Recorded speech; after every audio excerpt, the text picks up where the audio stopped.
இந்த தடவையும் அன்புமணி ராமதாஸுக்கு ஒரு சீட்டும் ஒரு 17 சட்டமன்ற தொகுதிகளும் முடிவு எடுக்கப்பட்டதா தகவல்கள் வெளியாகி இருக்கிறது. இல்ல தேமுதிகவுக்கு ஏற்கனவே கொடுத்த வாக்குறுதி இருக்குது. இப்போ இந்த காலியாக 2 இடம் தான். இந்த 2 இடத்துல இவங்க 2 பேரும் தான் கொடுக்க முடியும் சார். தேமுதிகவுக்கு ஒரு சமயம் எடப்பாடி பழனிசாமி சீட்டு கொடுத்துட்டா தன்னுடைய வாழ்நாள்ல ஏமாத்துறதையும் துரோகம் பண்றதையும் கொஞ்சம் குறைக்கிட்டாருன்னு சொல்லலாம். ஆனா கொடுக்க மாட்டாரு. நீங்க சொன்னதுதான் கரெக்ட். அந்த சீட்டை தேவையில்லாம வாக்கு வங்கியே இல்லாம அப்பாவும் பிள்ளையும் சண்டை போட்டுக்கிட்டு அந்த வாக்காளர்கள்லாம் யாருக்கு வாக்கு போட போறாங்கன்னு குழப்பத்தில் இருக்க அன்புமணி ராமதாஸுக்கு தான் கொடுப்பார். ஆகவே இங்க கொடுக்கறதுக்கு வாய்ப்பு கிடையாது. ஆனாலும் ஒன்னு தம்பிதுரை கொடுத்துருவாங்கங்களா? தம்பிதுரை கேட்பாரு. ஏன்னா தம்பிதுரை பெரிய அப்படியே அறிஞர் புலவர், அப்படியே ஆடுது. நாடாளுமன்றத்தில் அவர் பேசுறது எதிர்வைக்கிறது கேட்டீங்கன்னா அப்படியேங்க அப்பா இப்படிப்பட்ட பெரிய ஓராட்டம் இருக்கிறாரான்னு யோசனை பண்ணணும் தம்பிதுரையை பார்த்து. ஏன் சார் எம்பியா இருக்குமா? இல்ல தெரியாம கேட்கறேன். இல்ல வர ஒரு அரசு பதவியில இருக்கும். 58 வயசுல வீட்டுக்கு போயிடுறாங்க. 60 வயசுல போயிடுறாங்க. IAS ஜட்ஜஸ் போட்டும் அரசியல்வாதி இருந்து தொலைட்டு கொஞ்ச நாள். எப்ப பாரு நானே எம்பியா இருப்பேன், நானே ராஜ்யசபா எம்பியா இருப்பேன், நானே முதல்வர் ஆகணும்.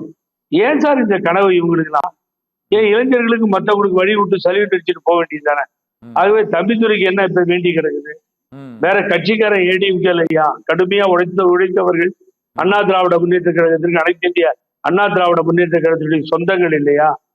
இங்கே சார் விருந்தாளிகளா சீட்டு கொடுத்துட்டு அலைகிறானுங்க. ஆகவே என்ன பொறுத்த வரைக்கும் அன்புமணியா இல்ல பிரேமலதா விஜயகாந்தா அப்படின்னு நீங்க எடுத்து ஒரு இதுல வச்சு பார்த்தா எடப்பாடி பழனிசாமி பொறுத்த வரைக்கும் வாக்கு வங்கிக்காக அவர் நினைக்கிறார் எடப்பாடியில அன்புமணி ராமதாஸ்ல ஓட்டு விட போகுது. ஒன்னும் நடக்காது.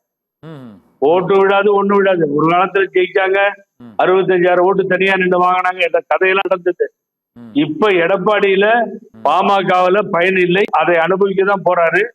ஆகவே விஜயகாந்த் பிரேமலதா என்கின்ற தேமுதிக பொதுச்செயலர் அவங்களுக்கு கொடுக்கறதா நியாயம். அதை கொடுக்கலன்னா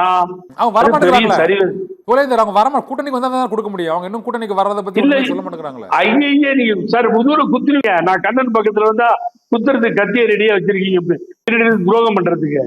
அது ஏற்கனவே வந்து தானே அசிங்கமாயி போச்சு. அதான் யோசனை பண்ணுவாங்கல்ல அவங்க. இப்ப போனா போய் மாட்டிக்கிட்டா கூட்டு உட்கார வச்சு நைஸா பேசி சுத்தி ரொம்ப ஈஸியா ஏமாத்துறாங்க சார். அவர் என்ன தப்பா நினைச்சாலும் பரவாயில்ல. அவர் போய் நின்னுக்கிறாரு எடப்பாடி பழனிசாமி வீட்டுல, அந்த ஆபீஸ்ல.